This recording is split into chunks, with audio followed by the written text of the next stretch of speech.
Hey everyone, how you doing? This is Amon Green, Green Bay Packers all-time leading rusher, and you're watching Packers Total Access Live, your daily source for Packer content. Go Pack, go!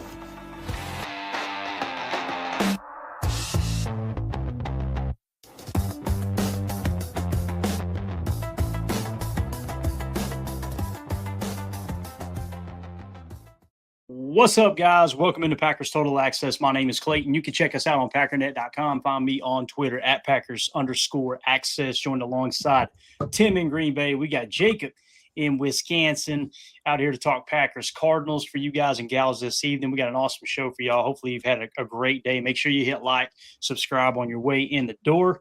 Appreciate y'all more than you know. What we're going to cover tonight, man. I think that money, all that guaranteed money, Micah Parsons got burning a hole in his pocket. He about to get fined, and I'm kind of digging it, to be honest with you. He takes a couple shots at the officials and his locker room availability earlier. I think it was earlier today, as a matter of fact. Might have been yesterday. I know Matt Schneidman has been reporting on that. We're going to talk about it. We also got the injury report, right? Will Kyler Murray be playing or not, right? Will Christian Watson be playing or not? We're going to dive into all that as well.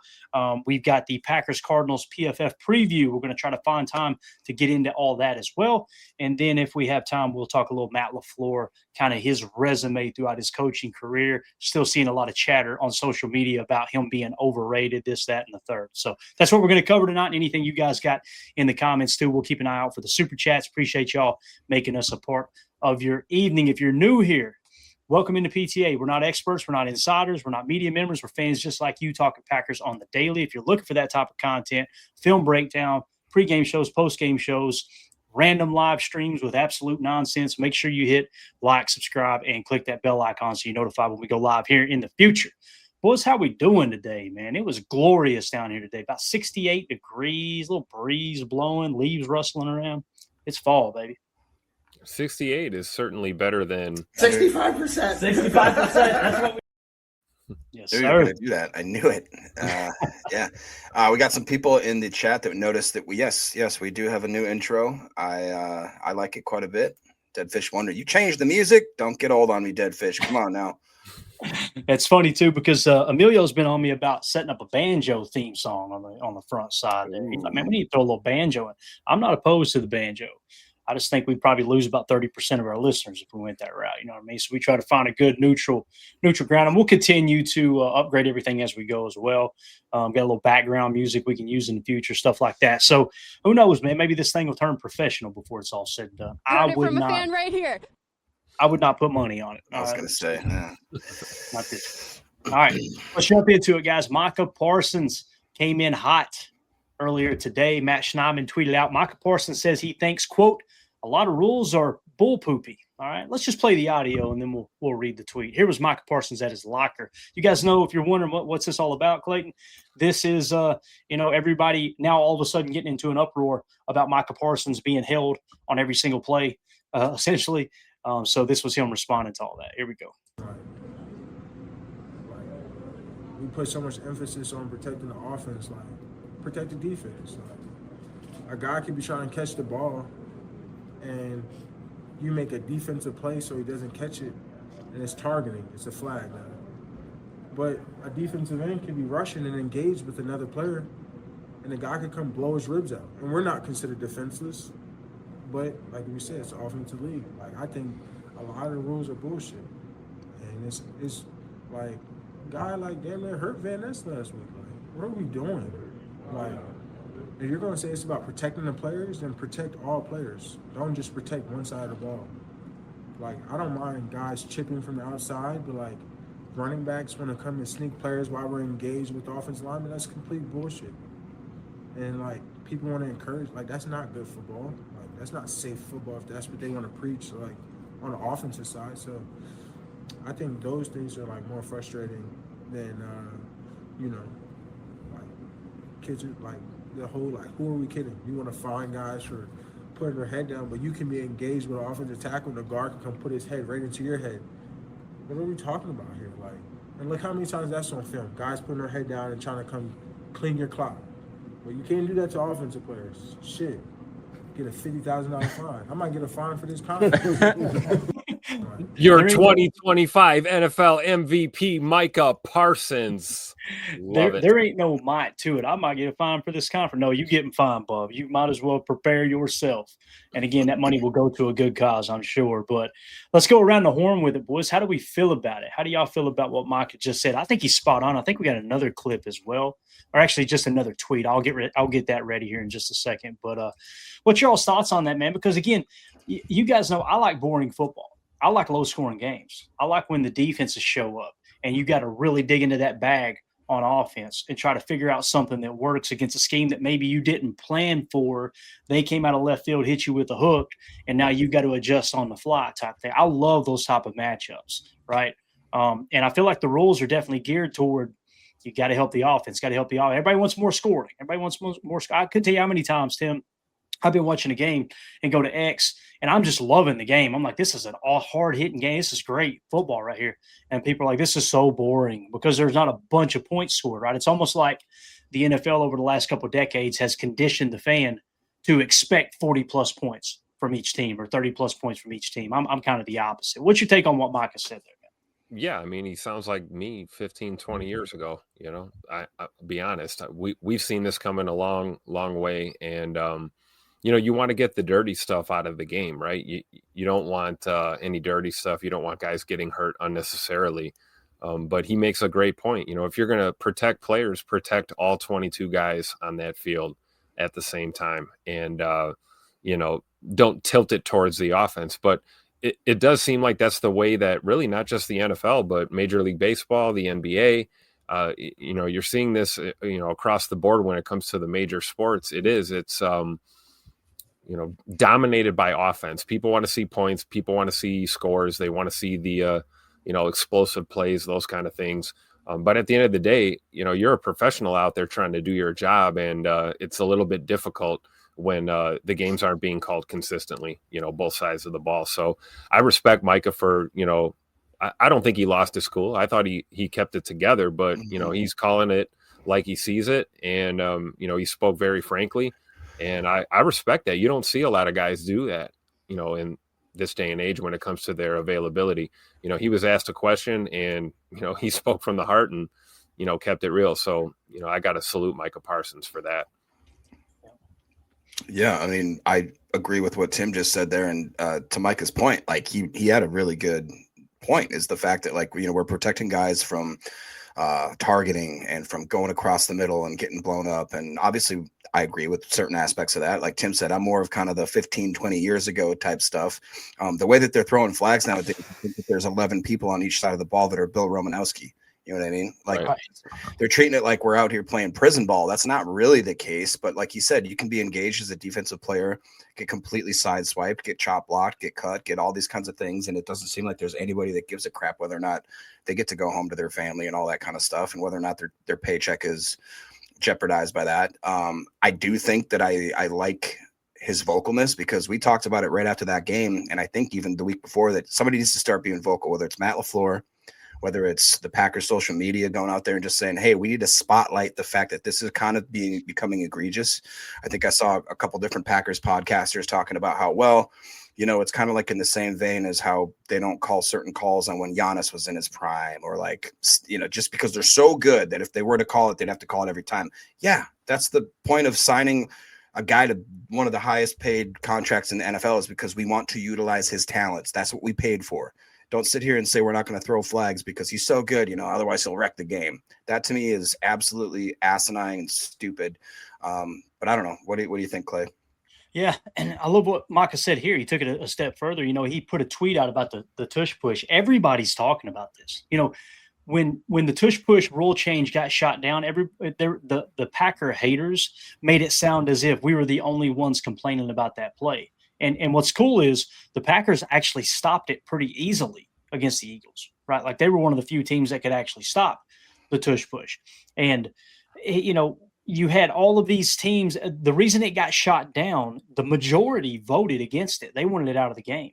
But there wasn't enough votes within the NFL owner bylaws to, you know, make it an actual rule. right? So now you're seeing a lot of people with remorse are watching this tush push take place all year long, and you can literally see the offensive lineman moving first. Well, Yeah. how come they let that go, but all of a sudden they don't let go, the defense barely lining up off sides? It almost feels like Micah Parsons, he's being penalized a lot for being off sides. I think he's trying to really push the rule a little bit since they're letting the offense push the rule. And what he said here, Matt Schneidman tweeted out, Micah Parsons, after his tush push tweet, quote, "You ask the Eagles offensive players, probably say that's the big thing we're doing on offense right now. It's the most consistent thing they got, but that might come and bite me one day. It is what it is. I hate that play. You can't stop it if they're leaving early. It's impossible.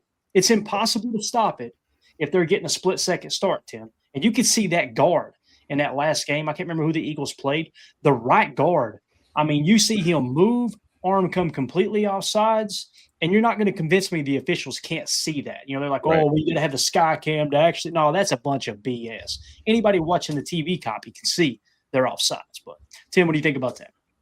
I mean, I think you can officiate it out of the game by calling those every time. You can call the false starts. You can call the procedural alignment penalties. I mean, half the time they're not even lined up correctly. Like you said, they're lined up on the ball or in the neutral zone. Yeah. Call it before the balls even snap. But then, you really scratch your head and wonder, what else is going on? Are they interested in getting this right?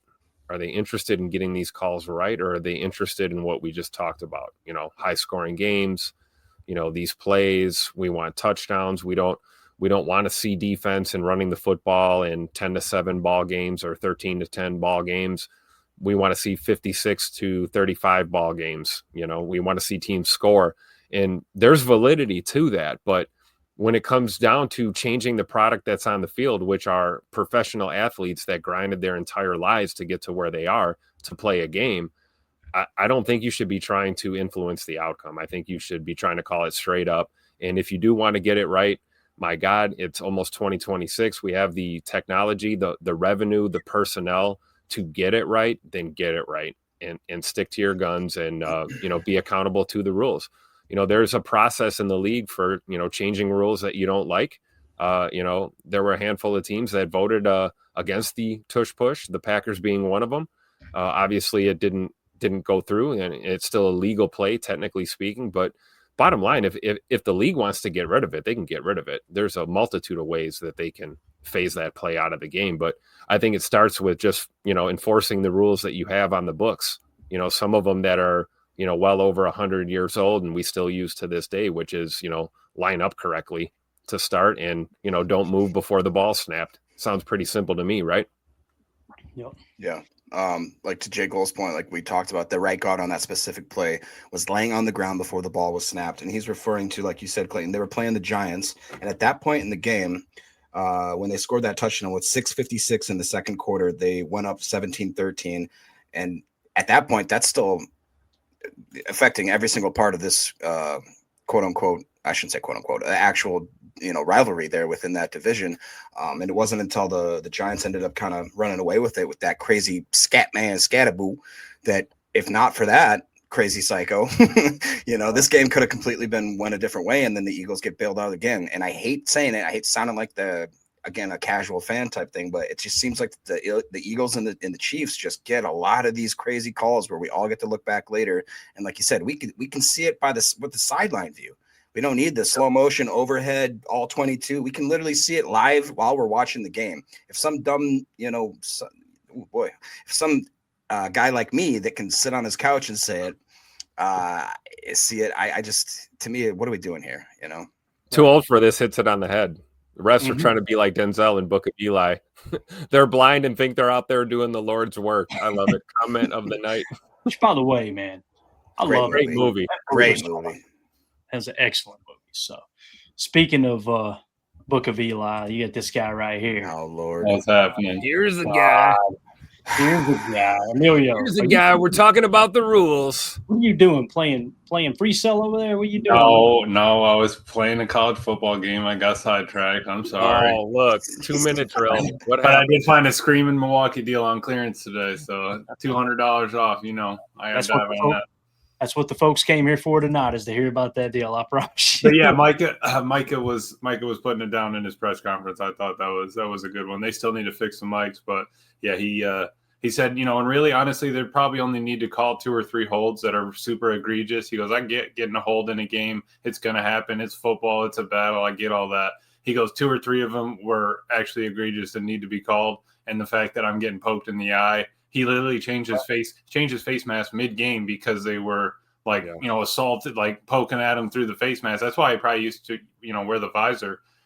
It's just, you got to do everything. He says he's wearing now a rib cage, like flak jacket, to protect the rib cage because people are kidney shotting him and stuff. So it's just, he's the most padding that he's ever had to wear because of how they're getting treated on the line. There you go. Makes sense. Crazy.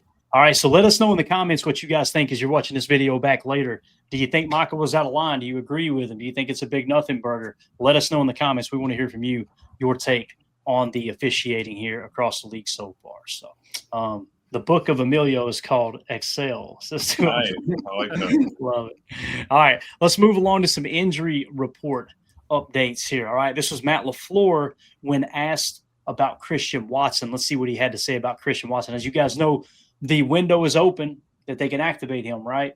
Any day now. Will it be in Arizona this week? Will it be next week in Pittsburgh? Will they wait the following week? We're going to find out soon enough. But here's what Matt LaFleur had to say about it earlier today. And again, I got the volume cranked up. Hopefully you guys can hear it enough. You bring Christian Watson back? We'll see. God, Matt. He looked in the team stuff that he's done. He looks great. He looks great. It's just trying to build up to where we feel comfortable for him to go out there and perform. And also where he feels like he's got enough practice in as well. All right, so there you go. Matt LaFleur and asked about Christian. Translation. I don't know. I'm not a doctor.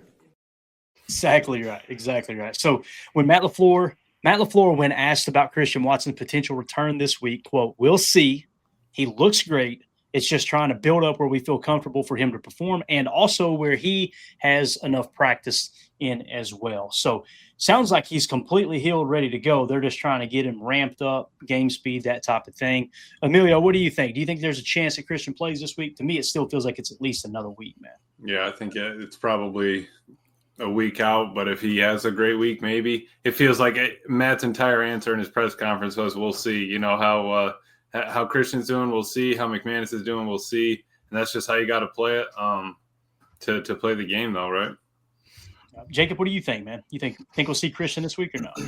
I don't. And the only reason, even if he's 100% and ready to go, and even if he convinces the training staff, the coaching staff, the front office, whatever you want to say, I think that it's been highlighted that the Packers have a reputation. I don't know if it's necessarily true. I could go both ways with certain arguments, but you go back over the last few years, there has been a sort of a pattern of seemingly rushing guys in too early and having them immediately re-injure or have another injury that ends up costing them more time. And I just don't think that that's something we want to risk again with Christian Watson specifically, because the last time this happened, it was because I would argue that we probably put a little too much pressure on the kid or allowed him to kind of think with his ego or a little more of his just wanting to be out there. And I think that at certain situations that it's up to the Packers staff, whether that be the training staff, the front office, whatever it be, to limit these guys and say, hey, man, for your best interest, we need you to just chill for one more week. We want to make sure that we, cross the T's and dot the I's and the umlauts and make sure that, that when you come back, you are ready to go. At the same time, though, the other edge of that sword is that it's football. You got to be able to play in the NFL and take these types of hits. So we can't put bubble wrap over these guys. It's just not the way it works. But that being said, I don't think we're going to force them back this week. Yeah, and Tim, Rob Domofsky tweeted this out too. I want to get your take on this, Tim. Packers offense coordinator Adam Stenavich on Christian Watson's ramp up in his return from ACL surgery. Quote, "Every day he's taking a few more reps, and hopefully someday soon we'll get him out there." Added that Watson has looked good with what he's done in practice so far. Still feels like we're a couple weeks out, don't it, Tim? I think so. That's where my gut is. I think we're all kind of in agreement on that. But, listening to Scoot's own words, he never really took a day off. He had the surgery and it was right into rehab.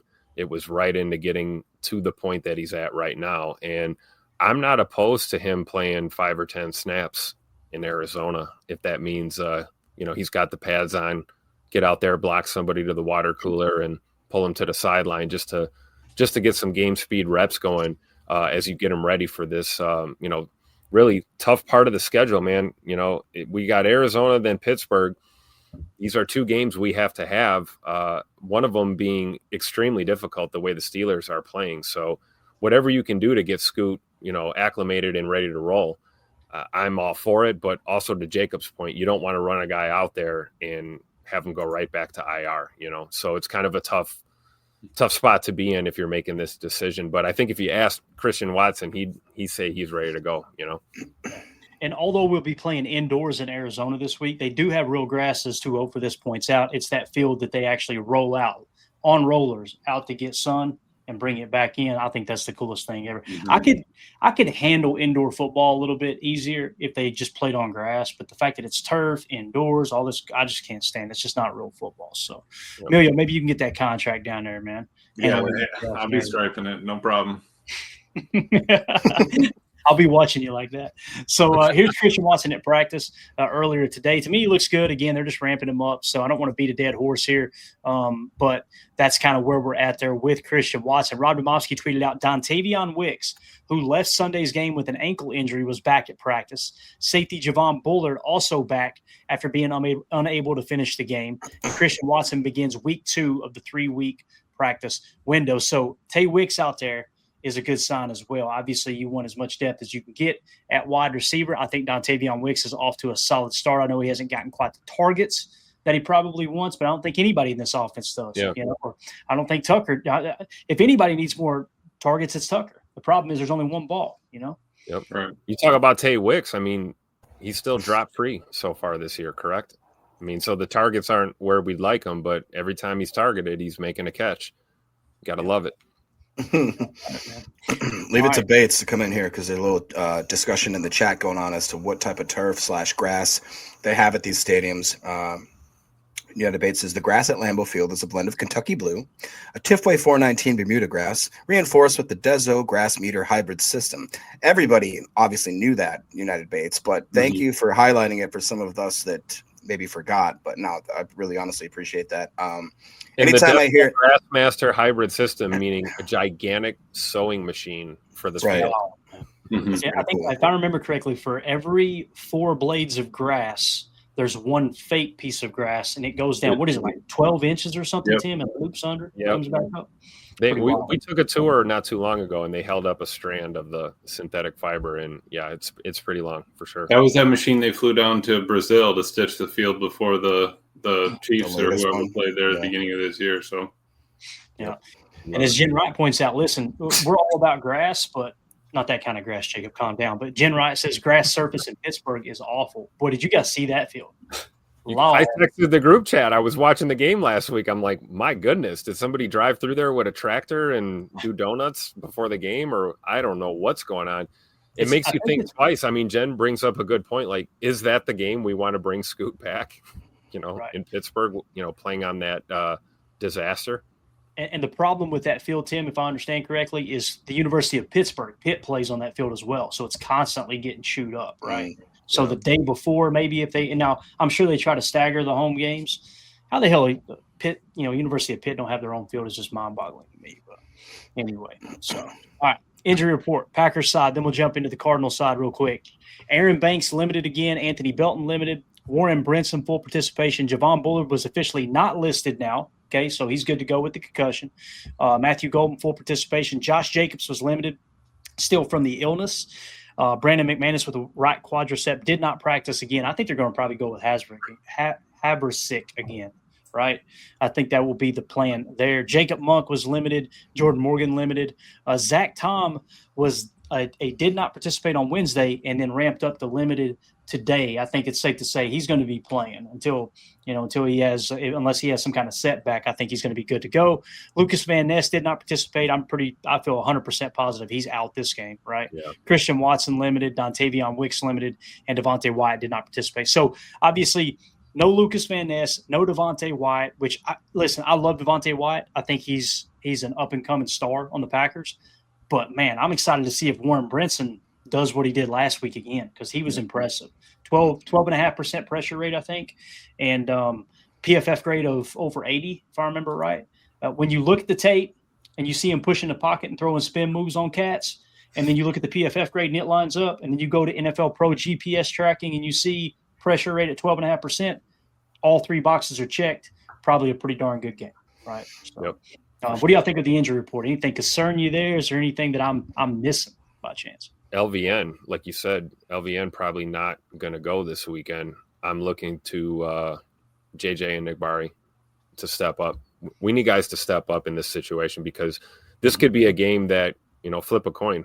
We should beat the Cardinals, right? But we're already down heavy D on the line. Now you're talking about LVN missing time. We need those guys next man up mentality. We need guys to step up. So I'm looking at Enigbari to have a pretty big game this weekend. I agree with that, Tim. Is Sorrell healthy? Yeah, he's good to go from what I understand. He was back out there at practice today. To Tim's point, I would agree completely with what he just said, but I would maybe, instead of highlighting JJ, highlight the fact that I want to see more out of Barron. We talked about what Brinson did as a young guy who finally gets a shot, and he's looking pretty lethal out there. I want to see the same type of thing because we've seen it in absolute little small stints. Every time that he's been on that field, I thought he flashed, and it wasn't just once or twice. It was in preseason, it was in mini camp, it was in OTAs, it was now when he finally got time in regular season. Let's give that man a little more snaps and see how.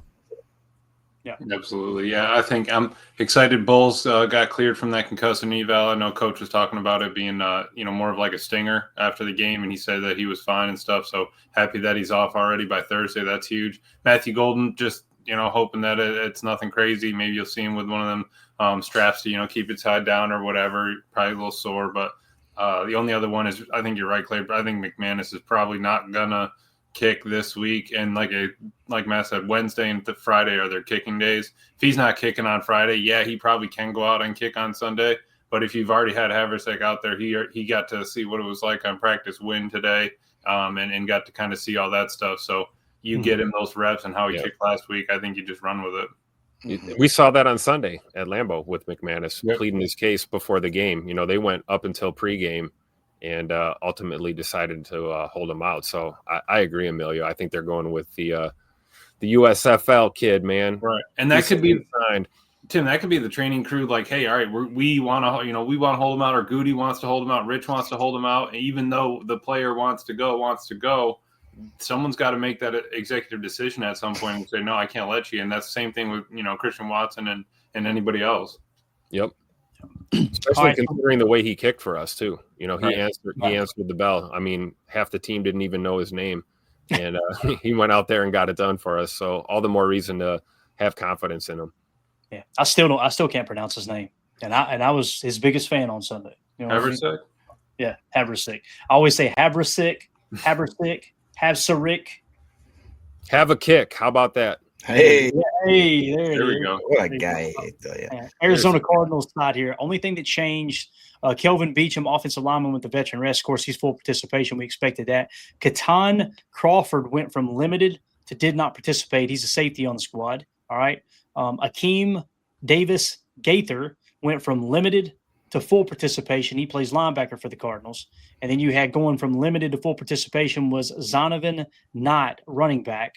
And then, of course, you've got Nichols, defensive lineman, not listed. Okay, so he's back to full health there. He's good to go. And, of course, full participation was Dadrian Taylor Demerson and Michael Wilson, wide receiver. Obviously, Demerson is a safety, so they're back to full participation. The big one we want to keep our eye on, though, is obviously our boy Kyler Murray, right, with the foot injury. He stayed limited, all right? However, Mike Garafolo threw a tweet out right before we went live here earlier tonight, I believe. Well, it's when I seen it. It was right before we went live. It may have been sooner.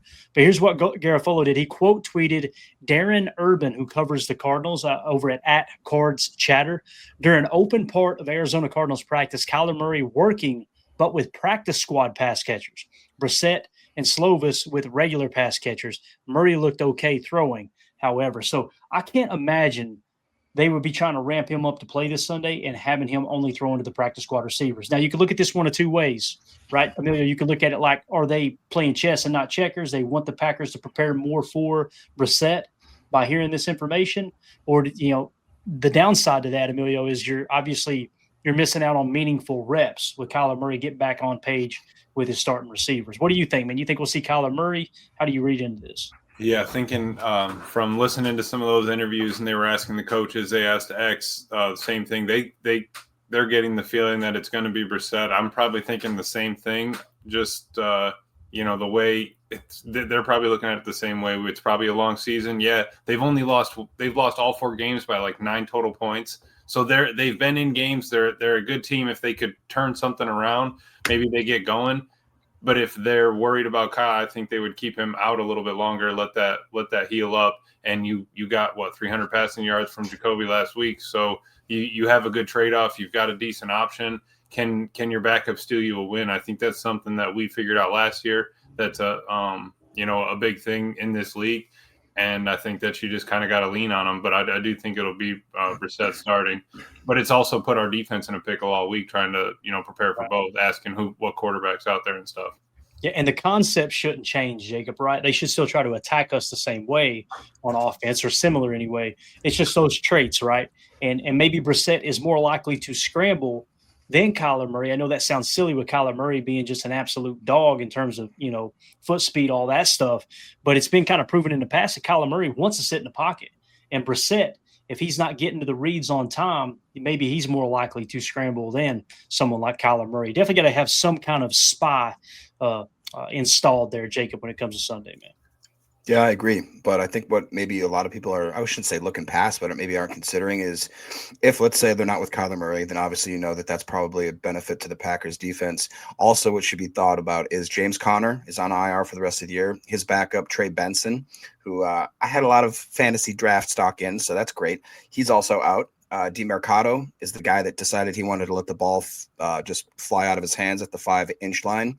And to Coach's point, I believe he highlighted, AZ running back Knight flashed a bit last week, but this is kind of a carousel that they got going on there. So if we are able to limit the running game almost, even to just a little bit compared to what we've allowed in a couple of games where we kind of got a little bit, I don't want to say lazy, but just allowed a little bit too much garbage yards and that sort of stuff. Last week we obviously picked it up, but if we have to have them running a 4th string running back with a 2nd string quarterback, it's not going to be run the same as if a Kyler Murray and James Conner are back there. It's just a completely different offense. We do have to still worry about guys like Trey McBride and Harrison Jr. and those types of guys. They do have some guys that can flash, but I just want to we've learned it many, many times this year not to count your chickens before they hatch, but I would feel good about this Packers defense. Now all we got to do is go on the road and actually play up to our standard. Yep. All right. So there's your injury report. Tim, you got anything else to add to the injury report before we dive into a dirtbag watch? Dirtbag watch. We got a new guy this week. But no, just to piggyback off Emilio's point, I think Brissett's probably your starter, but I also do think that it shouldn't shock anybody if Kyler Murray does go. It could be a little gamesmanship at this point. But, to your point, Clay, why is he throwing with the 2s and 3s this late in the week? So we'll see what happens. Yeah. All right, let's hit a couple Patreon questions, and we'll get to the dirtbag watch here with Alex Moore. All right, first, Bob Noxious in the Patreon group. Again, if you guys want to join the Patreon community, this is another perk. Questions for the show. We try to get to them as often as we can and read them over the air. It acts just like a super chat. Patreon.com/Packer Fan Total Access. And obviously, we'll always honor the super chats. And we try to hang out with the chat as much as possible as well here on YouTube. Which wide receiver do you think has the best hands on the team now? I would have said Dobbs before yesterday, but Golden looks to be competing for that title. Love having both of these guys on our roster. I kind of look at it from a grade standpoint. And to me, I would give them both an A on their hands. I don't know if you guys want to add anything to that. Maybe you disagree. I can see how someone would think Matthew Golden has better hands than Dobbs, but Dobbs has done it much longer, right? You're probably going to hit spurts where Matthew Golden has drop issues. Every receiver, you guys remember his rookie year, Romeo Dobbs couldn't catch cold, and he was staying after practice, hitting that jugs machine every day, right? So right now, I would say they're both kind of neck and neck. What do y'all think about that? Yeah, I think you could call them 1A and 1B. And like you said, if you want to compare where were they at in their rookie year, I think Golden takes it by a mile, to your point, to what you just said, Clayton. The type of poise that it seems like he has, just making not body catches. You know what I mean? He goes out there strong-handed. We talked about his late hands on certain penalties, certain plays last week. And as each week goes, he just seems like he's growing with it. It's not too the league's not moving too fast for him. Like a lot of the traits that I questioned, I'll be honest, when we drafted him, I was like, man, I don't know about this Golden guy. I mean, he's fast, but does he have the other things that makes him a complete receiver? I am eating a giant old Garfield slice of humble pie, so I'm cool with it. The number one Boz in the chat says Dirtbag. AFAM here? I haven't seen AFAM tonight, man. I haven't seen AFAM this evening. So here we go. Pack Rob keeping the tradition going. Dirtbag watch. Alex Moore is the head ref for us this week. Justin Moscato had tweeted out, and Pack Rob had shared this in the Patreon group. And he says, number one in penalties per game, number one in penalty yards, and number two in penalty yards per game this year. This guy's a Hall of Famer, Tim. Hurt me, bro. Did a little research on Alex Moore. I believe it's his fourth year as an official. He's been a head ref or a crew chief for 6 months. So he was recently promoted. So that might explain some of the flag happiness. King of the castle. Yeah. So this is definitely, that's what I meant, like a new guy, kind of a new face. A lot of fans might recognize him, might not. But he's definitely got the white hat. He's the head ref, and get ready for the laundry to be flying all over the field come Sunday. It's on its way. No doubt about it. Emilio, I know you're probably one of those dirt bags that plays Madden, and you turn all the penalties down to like 20, don't you? Yeah, no, what's getting out of hand are those injury timeouts. Those are getting out of hand. Oh, bro, the biggest cheese for the season. I'm telling you, but the refs, they updated the game. They've been throwing a couple more holdings during the game. I think they need to tone it down too. Need a little conversation. I think they all just need to have a little talk with Micah, maybe just square away with their thoughts before the game. Might have to have a talk with Brett too. You never know. I got some advice for y'all. Take 2 weeks off, then quit. That's a good idea too. All right, moving along here amongst the questions. Jen Wright asked, or maybe she said, maybe he'll call holding penalties against Parsons. Look for bright spots here. Otherwise, it's going to be a flag fest. That's a good point. Maybe Michael will finally get some holds called for him, right? Jerry in the chat says, I heard McBride really scored a lot of offensive yards since replacing Kyler.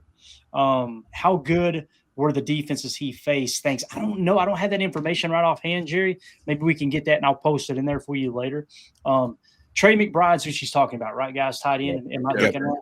Yeah. Yes. So maybe it's something that maybe Kyler wasn't hitting him as often, but now the backup quarterback in Brissett was checking it down, which we always talk about. A tight end is a quarterback's best friend, especially a young quarterback's best friend. Big target, big catch radius, easy to see out there, usually involved in a check down as opposed to stretching the field vertically. So I could see that being something there as well. But, yeah, anything you guys want to hit on there? Do y'all think Parsons is going to get some more holding calls this week?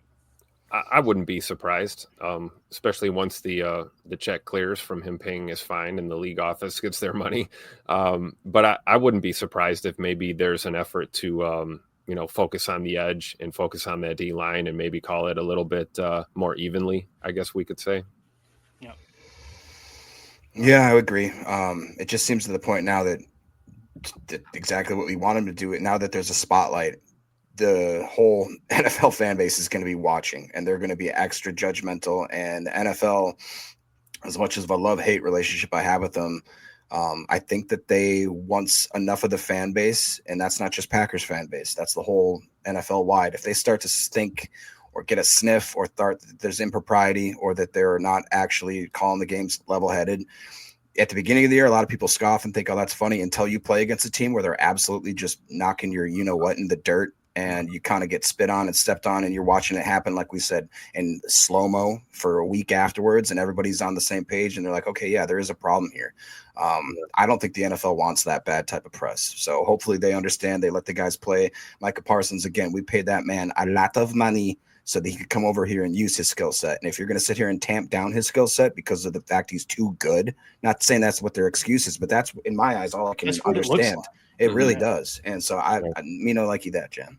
Yeah, think of it. Like, look at the pressures that he gets, even with these holds. Right. Can you imagine if they were playing him straight up? I mean, he'd be beating his man 95% of the time.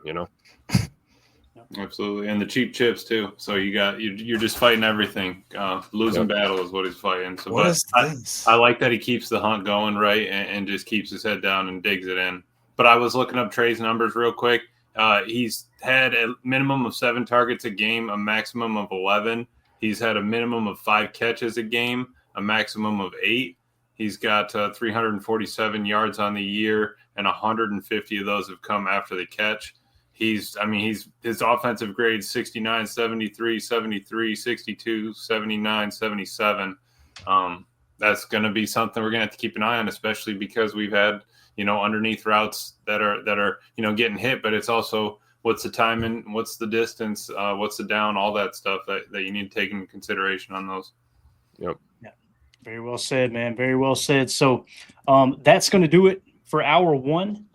We're going to see you guys and gals on the other side for hour 2. We're going to do a PFF preview. We're going to show you guys where the betting line is, who's got the quarterback edge, which I think we would all agree the Packers do, especially if Kyler Murray does not play. And then we'll also talk about, like I said, where the money's at, where all the gambling money is, not from a let's give gambling advice standpoint, but simply, all right, who's the true favorite in this game? Then we'll start to dive into some of the PFF grade comparisons as well. But we will see you on the other side for hour 2. We appreciate y'all.